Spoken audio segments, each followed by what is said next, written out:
नमस्कार दोस्तों, हर्षित द्विवेदी एजुकेशन में आपका स्वागत है। मेरा नाम है Vineet Sagar. Daily one liners for exams 15 सितंबर 2022। आज के इंपॉर्टेंट वन लाइनर्स कौन कौन सा है चेक करते हैं। सबसे पहला, Meta to fund 40 startups working in extended reality tech. Meta के बारे में आपको पता होगा, फेसबुक का पेरेंट कंपनी है। तो ये ministry of information and technology के साथ कोलैबोरेट करके an accelerator program to support extended reality technology startups announce किया है। ठीक है। वैसे मीटी का स्टार्टअप हब के बारे में आपने सुना होगा, एक इनिशिएटिव है स्टार्टअप्स को सपोर्ट करने के लिए। ठीक है। तो ये इनिशिएटिव का नाम है XR startup program. It will focus on skilling and building technological capabilities for the metaverse. तो देखिए, मेटावर्स के लिए टेक्नोलॉजिकल कैपेबिलिटीज बिल्डअप करना, ये इनका फोकस है। वैसे मेटावर्स का मतलब क्या होता है? It is an integrated network of 3D virtual worlds. 3D virtual worlds मतलब क्या होता है दोस्तों? देखिए, आजकल जो ऑगमेंटेड रियलिटी टेक्नोलॉजी है, वर्चुअल रियलिटी टेक्नोलॉजी है, ये सबको आप मेटावर्स बोल सकते हैं। वैसे VR हेडसेट्स आप में से कई लोग यूज भी करते हैं दोस्तों, जिसमें आप 3D व्यू देख सकते हैं हर चीज का। और ये ऑगमेंटेड रियलिटी मतलब क्या होता है? It adds digital elements to a live view often by using the camera on a smartphone. Examples of augmented reality experiences include Snapchat lenses and the game Pokemon Go। अगर आपने Pokemon Go जो game है वो खेला है तो आपको पता होगा ये ऑगमेंटेड रियलिटी क्या होता है। बेसिकली आप अपना जो स्मार्टफोन, इसका कैमरा यूज करते हैं, तो इससे जो लाइव व्यू है उसमें डिजिटल एलिमेंट्स ऐड करेंगे। तो बेसिकली आप लाइव व्यू देख रहे होंगे आपका कैमरा से, पर उसमें कुछ डिजिटल एलिमेंट्स को ऐड करेंगे। इसे ऑगमेंटेड रियलिटी बोलते हैं। अब थोड़ा सा कंफ्यूज हो गया होगा, मैं आपको और एक बार बता देता हूं। देखिए, वर्चुअल रियलिटी क्या है यह बात आपको पता होगा, आप सब VR हेडसेट्स यूज किए होंगे। उसमें क्या है ना, आपको एक वर्चुअल वर्ल्ड दिखाई देगा, है कि नहीं? आप गेम खेलते हो तो आपको ऐसा लगेगा कि आप उधर ही खड़ा है कि नहीं? और ऑगमेंटेड रियलिटी का मतलब क्या है, ये देखिए दोस्तों, ये इसका एक एग्जाम्पल है। आप अपना मोबाइल फोन से बेसिकली ये जो वेयरहाउस है इसका फोटो ले रहे हो, तो इसके अंदर देखिए डिजिटल एलिमेंट्स ऐड हो रहा है। तो इसमें से आपको पता चलेगा ये स्टैक में कितने आइटम्स रिमेनिंग है, इधर से इधर तक का डिस्टेंस क्या है। तो इस तरह लाइव शो में जब डिजिटल एलिमेंट्स को ऐड करेंगे ना दोस्तों, इसे ऑगमेंटेड रियलिटी बोलते हैं। समझ गए? तो ये सारे जो टेक्नोलॉजी है इसे आप मेटावर्स बोल सकते हो। देखिए क्या लिखा है, it is an integrated network of 3D virtual worlds. समझ गए? तो ये एक्सटेंडेड रियलिटी मतलब क्या होता है? देखिए, it is an umbrella term referring to all real and virtual combined environments and human machine interactions generated by computer technology and wearables। तो कंप्यूटर टेक्नोलॉजी के थ्रू, wearables के थ्रू, wearable मतलब जो VR हेडसेट वगैरह होता है, इसके through जो real and virtual combined environments and human machine interactions generate होता है ना, उसे आप एक्सटेंडेड रियलिटी बोल सकते हैं। समझ गए? तो ये एक्सटेंडेड रियलिटी टेक्नोलॉजी स्टार्टअप्स को सपोर्ट करने के लिए मीटी का जो स्टार्टअप हब है वो मेटा के साथ कोलैबोरेट करेंगे। अगला है rural employment scheme social audits made by delays. देखिए, union rural development ministry states को ये बोला है Mahatma Gandhi national rural employment guarantee scheme का सोशल ऑडिट करवाने का। अगर सोशल ऑडिट नहीं करवाएंगे तो उनके अगेंस्ट एक्शन लिया जाएगा, बेसिकली फंड्स विथहोल्ड किया जाएगा। वैसे सोशल ऑडिट मतलब क्या होता है? मतलब देखिए दोस्तों, आपको पता होगा मनरेगा के थ्रू फंड्स प्रोवाइड करते हैं स्टेट्स को, और स्टेट्स को जो भी एम्प्लॉयज है उनके बैंक अकाउंट में डायरेक्टली फंड्स ट्रांसफर करना होता है। मतलब जितना उन्होंने काम किया उतने पैसे देना पड़ेगा। मतलब कितने पैसे रिसीव किए, कितने लोगों को पैसे डिसबर्स किया, ये सब के ऑडिट करवाना होता है हर साल। तो इस फाइनेंशियल ईयर में अभी तक केवल 14.29% सोशल ऑडिट हुआ है दोस्तों। और ये पता चला है एक रिपोर्ट के through titled social audit calendar versus audits completed. पर बात यह है ना दोस्तों, अगर सोशल ऑडिट्स कंडक्ट करवाना है उसके लिए भी तो पैसे चाहिए ना, तो ये पैसे भी सेंट्रल गवर्नमेंट को देना चाहिए। तो सोशल ऑडिट कंडक्ट करवाने का जो पैसा है वो अभी तक सेंट्रल गवर्नमेंट ने इश्यू नहीं किया, इस तरह स्टेट गवर्नमेंट्स का कहना है। ठीक है। नाउ मनरेगा स्कीम के बारे में, स्कीम इंट्रोड्यूस किया था as a social measure that guarantees right to work. अब देखिए, साल में 100 दिन का guaranteed work government of India guarantee करते हैं। अगर आपके पास कोई जॉब नहीं है तो आप अप्लाई कर सकते हो मनरेगा के अंडर एम्प्लॉयमेंट के लिए। 15 दिन के अंदर आपको एम्प्लॉयमेंट देना है। ठीक है। अगर 15 दिन के अंदर आपको एम्प्लॉयमेंट नहीं प्रोवाइड किया तो आपको अनएम्प्लॉयमेंट अलाउंस भी मिल जाएगा। इस तरह मनरेगा स्कीम्स में प्रोविजन है। वैसे एलिजिबिलिटी क्या है? Must be a citizen of India, obviously बात है सिटीजन ऑफ इंडिया होना चाहिए, 18 साल एज कंप्लीट होना चाहिए, and the applicant must be A part of A local house hold. अब देखिए, एक्चुअली ये मनरेगा के अंडर जो जॉब्स रहता है वो लोकल ग्राम पंचायत डिसाइड करते हैं, मतलब क्या क्या काम करवाना है। तो अगर आपको एक पर्टिकुलर ग्राम पंचायत के अंडर मनरेगा में ज्वाइन करना है तो आप उस ग्राम पंचायत का एक हाउस होल्ड का मेंबर होना चाहिए। समझ गए आप? मान लीजिए आप एक पर्टिकुलर ग्राम पंचायत का मेंबर हो और आप दूसरे ग्राम पंचायत में जाके मनरेगा के अंडर एम्प्लॉयमेंट के लिए अप्लाई कर रहे हो, ये नहीं हो सकता। ठीक है, आप लोकल ग्राम पंचायत का एक हाउस होल्ड का मेंबर होना चाहिए। तो ये सारे बेसिक एलिजिबिलिटी है मनरेगा स्कीम का। अगला है आराटपुड़ा वेलायथ पणिकर। रीजनली एक मलयालम मूवी रिलीज हुआ 19वां नूറ്റാണ്ട്, मतलब है 19th century. This movie is based on the life of Arattupuzha Velayudha Panicker. तो आराटपुड़ा वेलायथ पणिकर के बारे में बेसिक डिटेल्स में आपको बता देता हूं। सोशल रिफॉर्मर थे from the Ezhava community in Kerala who lived in the 19th century. तो देखिए ईഴവ कम्युनिटी के बारे में, केरला हिंदू पॉपुलेशन में सबसे ज्यादा परसेंटेज ईഴവ कम्युनिटी के हैं। ईഴവ कम्युनिटी के जो लोग हैं वो श्री नारायण गुरु के फॉलोवर्स है। श्री नारायण गुरु के बारे में आपने एनसीईआरटी की किताब में पढ़ा होगा, काफी बार हमने कवर किया है, एक बार सर्च कीजिएगा। ठीक है, one of the important social reformer थे श्री नारायण गुरु भी। कास्ट हायरार्की के अगेंस्ट वो भी फाइट किए थे। नाउ ईഴവ कम्युनिटी का एक ऑर्गेनाइजेशन भी है दोस्तों केरला में, वो है SNDP, श्री नारायण धर्म परिपालन योगम, श्री नारायण धर्म परिपालन योगम। ठीक है, नाउ आराटपुड़ा वेलायथ पणिकर के बारे में, He was born into a well-off family of merchants in Kerala's Alappuzha district. तो केरला का आलपुड़ा डिस्ट्रिक्ट में एक मर्चेंट फैमिली में इनका जन्म हुआ था। And he was one of the most influential figures in the reformation movement in the state. तो स्टेट में जो रिफॉर्मेशन मूवमेंट हुआ, बेसिकली अपर कास्ट का जो डोमिनेशन के अगेंस्ट जो रिफॉर्मेशन मूवमेंट हुआ, इसमें इनका कॉन्ट्रीब्यूशन रहा है।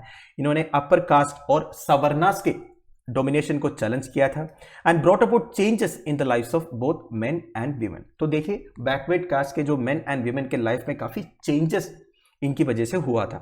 One of the important point है Panicker led the first ever strike by agricultural labourers in Kerala, Karshaka Thozhilali Samaram which was successful. तो केरला का पहला strike conducted by agricultural labourers इन्होंने ही लीड किया था।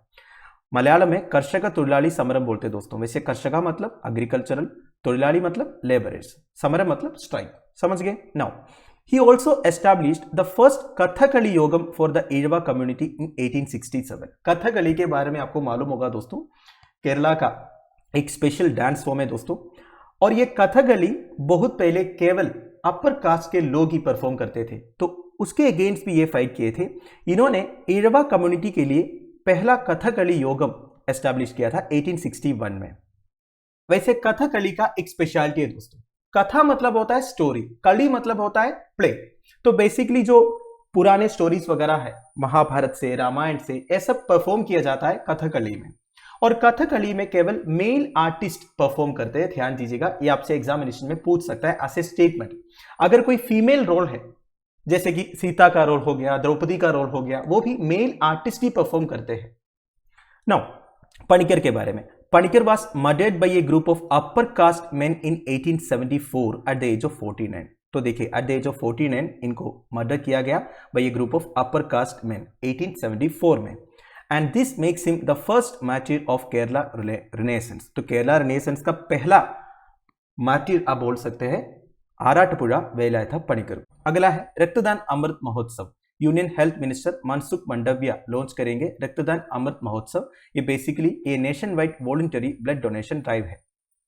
ये कंडक्ट किया जाएगा सितंबर 17 से लेके अक्टूबर 1 तक। And this special blood donation drive would be organised as part of the Azadi ka Amrit Mahotsav. इतना ठीक है। नाउ ब्लड ग्रुप के बारे में कुछ इंपॉर्टेंट डिटेल्स। वैसे आपको पता होगा मेजर ब्लड ग्रुप से A, B, O and AB। Karl Landsteiner ने डिस्कवर किया था A, B and O blood group 1900 में। 2 साल बाद कार्ल लैंडस्टेनर के स्टूडेंट्स डेकास्टेलो एंड स्टुरली ने डिस्कवर किया था AB ब्लड ग्रुप। ठीक है। नाउ कुछ बेसिक डिटेल्स है। A person with a blood group O can donate blood to anyone. ये सब आपने बेसिक एनसीईआरटीज में पढ़ा होगा दोस्तों। जिसका ब्लड ग्रुप O है वो किसी को भी ब्लड डोनेट कर सकते हैं, इसलिए O ब्लड ग्रुप को यूनिवर्सल डोनर भी बोलते हैं। वेरास जिनका AB ब्लड ग्रुप है वो किसी से भी ब्लड रिसीव भी कर सकते हैं, इसलिए AB ब्लड ग्रुप को यूनिवर्सल एक्सेप्टर भी बोलते हैं, है कि नहीं। Now world blood donor day celebrate करता है हर साल 14 जून को। 14 जून को कार्ल लैंडस्टेनर का जन्म हुआ था, वैसे जून 14 1868 को। वैसे कार्ल लैंडस्टेनर को नोबेल प्राइज भी मिला था दोस्तों for his discovery of A, B and O blood group system. अगला है UP Topsin mission Amrit Sarovar. सबसे पहले अमृत सरोवर मिशन के बारे में, ये लॉन्च किया था 24 अप्रैल 2022 को, हमने ये न्यूज कवर भी किया था। ऑब्जेक्टिव है with a view to conserve water for the future, तो वाटर कंजर्वेशन इसका मेजर ऑब्जेक्टिव है दोस्तों।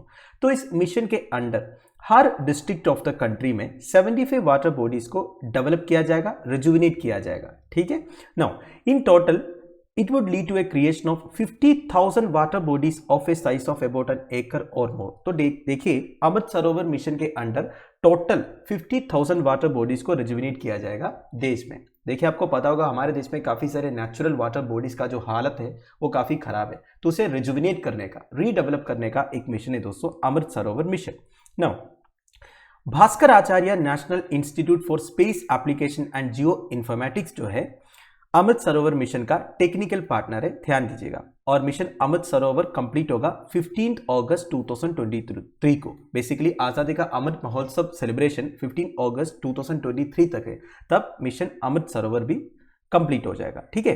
तो देखिए UP Topsin mission Amrit Sarovar, UP में टोटल 8462 अमृत सरोवर्स को कंस्ट्रक्ट किया गया दोस्तों। तो सेकंड प्राइज आया है मध्य प्रदेश, थर्ड है Jammu and Kashmir, Rajasthan fourth, Tamil Nadu fifth. Final news, Mukul Rohatgi to be the next attorney general for India. Senior advocate Mukul Rohatgi अगला अटॉर्नी जनरल ऑफ इंडिया बनेंगे। Present attorney general of India K Venugopal साहब है, इनका रिटायरमेंट है अक्टूबर 1 को। वैसे अटॉर्नी जनरल ऑफ इंडिया का कोई एज लिमिट नहीं होता, के वेणुगोपाल साहब 90 साल का है, ठीक है। नाउ ये रोहतगी साहब का सेकंड टर्म होगा, इससे पहले 2014 से लेकर 2017 तक वो अटॉर्नी जनरल ऑफ इंडिया रह चुके हैं। 2017 जून को वो रिजाइन किए थे और अपना प्राइवेट प्रैक्टिस कंटिन्यू किए थे। वैसे attorney general of India union executive का पार्ट है, ध्यान दीजिएगा, and he is the highest law officer in the country, ठीक है। आपको पता होना चाहिए पार्लियामेंट्री प्रोसीडिंग्स में attorney general of India attend कर सकते हैं। एक मेंबर ऑफ पार्लियामेंट का सारे प्रिविलेजेस, सारी immunities attorney general of India के पास में भी है, पर वो वोट नहीं कर सकता, ठीक है। ये ध्यान दीजिएगा, very important point.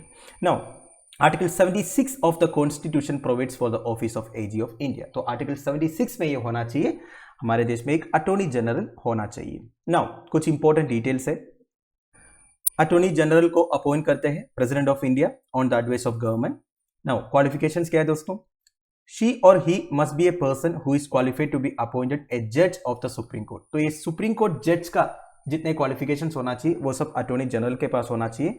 That is citizen of India होना चाहिए, मस्ट हैव बीन ए जज of some high court for 5 years और an advocate of some high court for 10 years। तो देखिए कोई भी एक हाई कोर्ट में 5 साल जज रहना चाहिए, या फिर कोई भी हाई कोर्ट में एज एन एडवोकेट उनका 10 साल प्रैक्टिस होना चाहिए, या फिर एक एमिनेंट जूरिस्ट होना चाहिए in the opinion of president.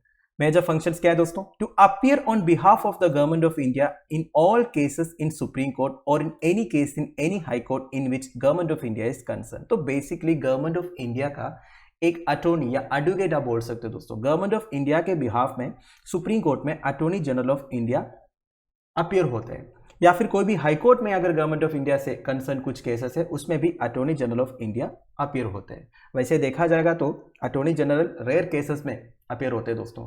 इनके नीचे सोलिसिटर जनरल ऑफ इंडिया रहते हैं, फिर deputy solicitor general of India रहते हैं, वो अपीयर होता है on behalf of attorney general of India. वैसे present solicitor general Tushar Mehta साहब है। आप अक्सर सुनते होंगे ना कि कोई भी न्यूज़ में सुप्रीम कोर्ट ने गवर्नमेंट को क्रिटिसाइज किया, तो सुप्रीम कोर्ट एक्चुअली किनको क्रिटिसाइज करते हैं, ये सोलिसिटर जनरल को या फिर अटॉर्नी जनरल को। तो इनको क्रिटिसाइज करने का मतलब है गवर्नमेंट को क्रिटिसाइज कर रहे हैं। तो गवर्नमेंट को जो कुछ भी कहना है वो अटॉर्नी जनरल या सोलिसिटर जनरल कहते हैं सुप्रीम कोर्ट को, ठीक है। Now to give advice to the government of India upon such legal matters which are referred to her और हिम बाय द प्रेसिडेंट। अगर देखिए गवर्नमेंट ऑफ इंडिया को कुछ लीगल एडवाइस चाहिए कोई भी लीगल मैटर्स में, तो इसमें भी एडवाइस देने का काम अटॉर्नी जनरल का है। तो दोस्तों दैट्स इट। आई होप आपको वीडियो इन्फॉर्मेटिव लगा होगा। लेक्चर की पीडीएफ एज यूजुअल आपको टेलीग्राम चैनल में मिल जाएगा, जिसका लिंक नीचे डिस्क्रिप्शन बॉक्स में प्रोवाइडेड है। Thank you for watching, bye bye, have a nice day.